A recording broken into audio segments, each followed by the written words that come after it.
नमस्कार, आप देख रहे हैं आरजे टाइम्स। डर गए हैं सचिन पायलट, अब दम नहीं रहा। चुनाव से पहले हनुमान बेनीवाल का बड़ा हमला। हनुमान बेनीवाल ने कहा कि ये दुर्भाग्य है कि सचिन पायलट का कर्ज गुर्जर समाज और युवाओं में था, लेकिन वो चुपचाप बैठ गए। इतना भ्रष्टाचार है, वो एक भी जांच नहीं करवा पाए।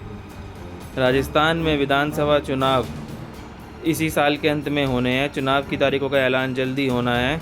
प्रदेश में राष्ट्रीय लोकतांत्रिक पार्टी आरएलपी के सुप्रीमो हनुमान बेनीवाल चुनावी यात्रा पर निकले हुए हैं।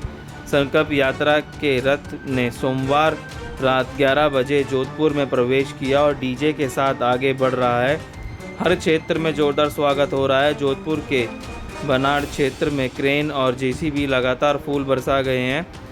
70 सीटों पर जीत का दावा। राष्ट्रीय लोकतांत्रिक पार्टी के सुप्रीमो और नागौर सांसद हनुमान बेनीवाल ने एबीपी न्यूज़ से खास बातचीत करते हुए दावा किया कि राजस्थान में हम सभी सीटों पर चुनाव लड़ेंगे। प्रदेश की 70 सीटों पर हमारी जीत होगी। उपचुनाव का हवाला देते हुए बेनीवाल ने बताया कि राष्ट्रीय लोकतांत्रिक पार्टी दूसरे नंबर पर रही और 2 जगह बीजेपी की जमानत जब्त हुई है। हनुमान बेनीवाल ने कहा कि राष्ट्रीय लोकतांत्रिक पार्टी युवाओं की पार्टी है, किसानों की पार्टी है। राजस्थान की जनता चाहती है कि कांग्रेस और बीजेपी दोनों ही पार्टियों को घर बिठाकर राष्ट्रीय लोकतांत्रिक पार्टी को सरकार बनाए। राजस्थान की अशोक गहलोत सरकार भ्रष्टाचार में लिप्त है।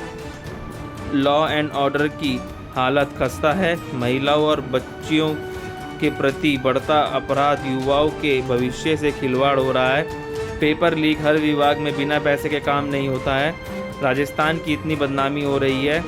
सीएम गहलोत और वसुंधरा राजे दोनों मिले हुए हैं। राजस्थान के मुख्यमंत्री अशोक गहलोत ने कहा था कि पूर्व मुख्यमंत्री वसुंधरा राजे ने मेरी सरकार बचाई। ये दोनों ही मिले हुए हैं। ये मैं 15 साल से लड़ाई करते हुए कह रहा हूँ, एक बार अशोक गहलोत, एक बार वसुंधरा राजे, यही खेल चल रहा है।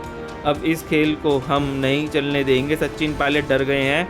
हनुमान बेनीवाल ने सचिन पायलट को लेकर कहा कि लगता है पायलट डर गए हैं, या कोई अंदरूनी ऐसी बात होगी, मुझे नहीं पता, लेकिन वो मेरे बहुत अच्छे दोस्त हैं। पिछले सचिन पायलट कहते थे कि अलग पार्टी बनाकर लड़ेंगे, लेकिन अब हम दम नहीं रहा। अब वो गहलोत की छतरी के नीचे चले गए हैं। अब मुझे नहीं लगता कि पायलट कुछ कर पाएंगे। क्या पता बीजेपी के लोगों को फ़ायदा दिलाने के लिए ऐसा कर रहे हैं। हनुमान बेनीवाल ने कहा कि ये दुर्भाग्य है कि सचिन पायलट का कर्ज गुर्जर समाज और युवाओं में था, लेकिन वो चुपचाप होकर बैठ गए हैं। छात्र संघ चुनाव को लेकर एक ट्वीट तक नहीं किया। इतना भ्रष्टाचार है, वो एक भी जांच नहीं करवा पाए और कहते ज़रूर हैं कि आज करवा रहा हूँ, कल करवा रहा हूँ। अब आचार संहिता लगने वाली है। पूरा राजस्थान देख रहा है कि सचिन पायलट की क्या स्थिति रही है। और सीएम अशोक गहलोत ने लूट घसोट के सिवा कुछ भी नहीं किया है। अगर कांग्रेस में ये टिकट रिपीट हो गए तो ज़्यादातर मंत्री और विधायकों की जमानत जब्त होगी। बहुत बहुत धन्यवाद। आरजे टाइम्स को देखने के लिए लाइक सब्सक्राइब जरूर करें।